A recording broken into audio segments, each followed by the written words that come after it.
All right, so Christopher Bedford of the Federalist created a video that I thought I was going to enjoy, a thinking man's video on the ideal form of the margarita, but unfortunately he got many things wrong, so it's going to be incumbent on this Texan to show you how it's really done.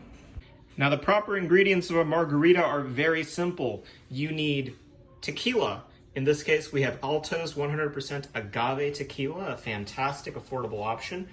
Triple sec. Now this is an orange liqueur. Some people will tell you that Cointreau is ideal here. They are wrong. As Americans, we do not buy French products.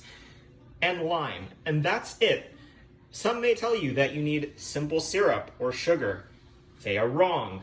These are the ingredients that you need. You need something that you can shake it with, an appropriate vessel, the correct kind of ice, which I'll get to in a moment, and these other various tools, and of course, salt for rimming the glass, which is also essential. Now, what is it that I mean by the correct kind of ice? These are the half moons of death. These are appropriate for one and only one use in cocktail making, and that is chilling the cocktail down in the shaker. If you include these in the final served product, you hate your customers or guests or whomever you are serving this to and are an enemy of the people. Now, large cubes are often very appropriate for margaritas, but also several 1-inch cubes can work as well. Obviously, these must be prepared ahead of time, so if you find yourself in the challenging situation where you do not have this kind of ice available to you today on Cinco de Mayo, well, make another drink. This is the only kind of ice you're allowed to use. Now for assembly. First of all, the lime. As you can see here, I only needed 2 halves of the lime in order to get to the 3/4 of an ounce of lime juice that was necessary. Fresh lime juice is essential. If you get something that exists in a bottle from your local bodega, you are committing a hate crime against the humble act of cocktail making. Go ahead and add this to a shaker filled with ice. Once again, this is the only appropriate use of the half moons of death.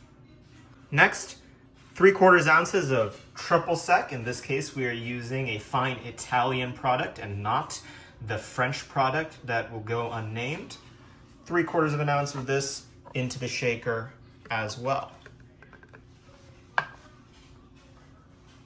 And finally, between 1.5 and 2 ounces of tequila. In this case, I've done about 1 3/4 ounces because while we are drinking to forget, it is only Tuesday.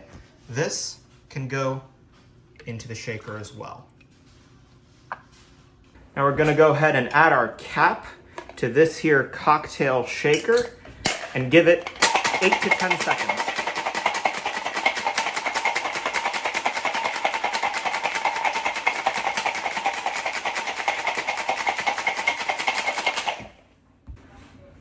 While we let this chill briefly, we're gonna take advantage of our discarded lime halves in order to lightly moisten the outer edge of our cup. Now, this is an innovation that will change your life. If you've attempted to use water or anything else in the past, you'll find it very unwieldy. This allows you to create an even layer of kosher salt around the edge that will be sure to please your guests. If you're unsure of whether they will enjoy the salt, do it on only half the rim. I myself am a partisan of a salted margarita as God intended, and so I'll be salting the entire rim. As you can see here, we've salted the rim of our margarita. We're gonna go ahead and add a couple of 1-inch cubes of ice, my preferred method for keeping the cocktail chill over time. You'll notice some salt is gonna shake off, but if you did the lime juice moistening correctly, it won't be too much. Now we're going to double strain our margarita out into the glass in order to ensure that none of the lime juice particulates get into the final cocktail. You may need to give it a shake or two in order for all of it to come out.